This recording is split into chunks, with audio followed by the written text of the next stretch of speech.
Salut les amis du chien. Alors aujourd'hui on se retrouve avec une petite et courte vidéo à propos des chiens et de leur amour ou de leur haine profonde pour les voyages en voiture. Alors si tu me connais pas, je m'appelle Déborah, je suis éleveuse de berger australien et éducatrice et comportementaliste en méthode positive et amicale. J'ai fait cette chaîne pour aider tous les propriétaires comme toi à mieux éduquer mais surtout à mieux comprendre leurs chiens. Si le sujet t'intéresse et que t'es pas encore abonné, je t'invite à le faire sur le petit bouton rouge avec marqué s'abonner dessus. Comme ça, tu rateras aucune vidéo, sachant qu'il y en a une qui sort le lundi et une le vendredi sur divers sujets autour de notre ami le chien. Alors, en ce qui me concerne, j'ai eu plusieurs chiens qui n'aimaient pas grandement les voyages en voiture, en tout cas au début.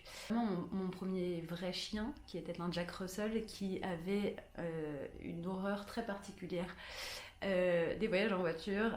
Dès qu'il rentrait dans la voiture, il commençait à trembler, à paniquer, et il finissait toujours par vomir 1000 fois pendant le voyage, même si c'était un voyage de 10 minutes. Enfin voilà, il aimait pas ça du tout, ça le mettait dans un stress vraiment improbable en fait.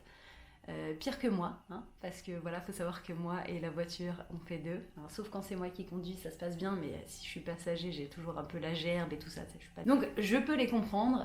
Ironie du sort, est-ce que tous mes chiens sont comme ça au début parce que moi-même je suis stressée en voiture? Je ne sais pas, peut-être qu'il y a une corrélation entre les deux. Je vous laisse. Le dernier en date, c'est Ezra qui vomissait. Depuis qu'il est tout petit, en fait, l'éleveuse me disait, voilà, j'ai un seul problème avec ce chien, c'est qu'à chaque fois qu'on l'amène quelque part en voiture, il vomit, il bave des litres et des litres, etc. Il est vraiment pas bien du tout. Alors effectivement, quand je suis arrivée en Italie pour aller chercher, pendant les 3 semaines où j'étais là-bas, on a visité pas mal de trucs et on amenait tout le temps le chien avec nous. Et oui, effectivement, il bavait des tonnes et vomissait. Mais bon, si toi tu as des problèmes avec ton chien et qu'il n'aime pas la voiture, sache qu'il y a probablement une raison à ça. Alors il y a quelques chiens qui n'aiment pas la voiture à cause d'une mauvaise expérience. Par exemple, une fois vous avez amené votre chien en voiture chez le vétérinaire et il s'est passé quelque chose de très difficile et très douloureux pour lui chez le vétérinaire. Donc encore une fois, par conséquent, il anticipe et pour lui, la voiture est un élément qui l'a mené chez le vétérinaire. Donc c'est aussi un élément qui est très négatif pour lui. Voilà. Des chiens par exemple qui se sont également fait abandonner sur une autoroute après un petit voyage en voiture, sont des chiens qui ont du mal également à rentrer dans les voitures parfois, ou des chiens qui ont vécu des accidents en voiture. Ça peut être traumatique comme pour nous. Dans d'autres cas, tu as des chiens qui n'aiment pas la voiture tout simplement parce qu'ils ont des problèmes de nausées et d'oreilles internes comme nous. Pour ce qui est des problèmes causés par les nausées, on peut utiliser des huiles essentielles, par exemple des huiles essentielles de menthe ou de gingembre, que tu vas mettre avec ton doigt à quelques points de la voiture. Ça va l'apaiser et ça va apaiser ses nausées surtout.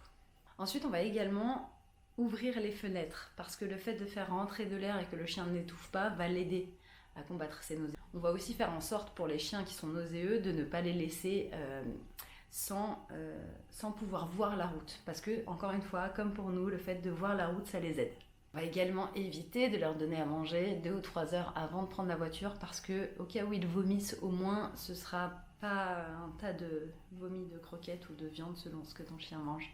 C'est pas forcément très agréable. Et l'odeur dans la voiture après n'est pas agréable non plus. Je ne sais pas si tu l'as vécu, mais en tout cas si tu l'as vécu, tu sais de quoi je parle.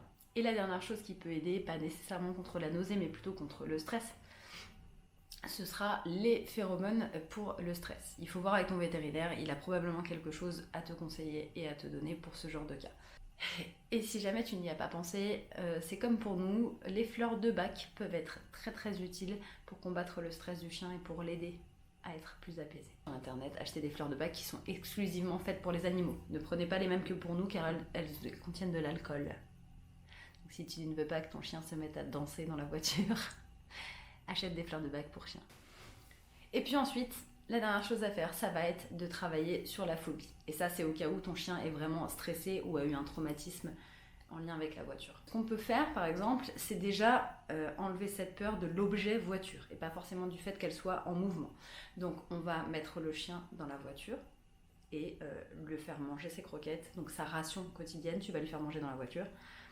Vous allez de temps en temps aller dans la voiture juste pour aller dans la voiture sans la faire rouler et vous allez par exemple lui offrir des moments de câlin si votre chien aime les câlins ou travailler des assis couchés dans la voiture, enfin tout ça pour essayer de rendre la voiture positive et que ce soit un endroit où ton chien s'amuse ou que ton chien mange et que ton chien fasse que des choses positives pour que cette voiture devienne positive.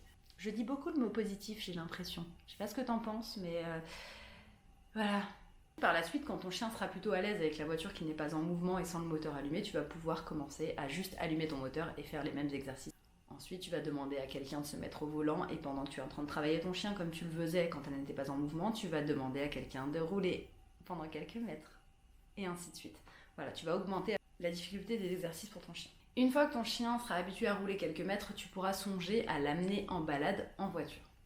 Encore une fois, on veut que le chien associe la voiture à quelque chose de positif, mais cette fois ce sera par anticipation. Il va se dire, quand je vais dans la voiture, je vais toujours dans des endroits où c'est super cool, je vais toujours en balade, je vais toujours nager, je vais m'amuser avec mes copains, etc.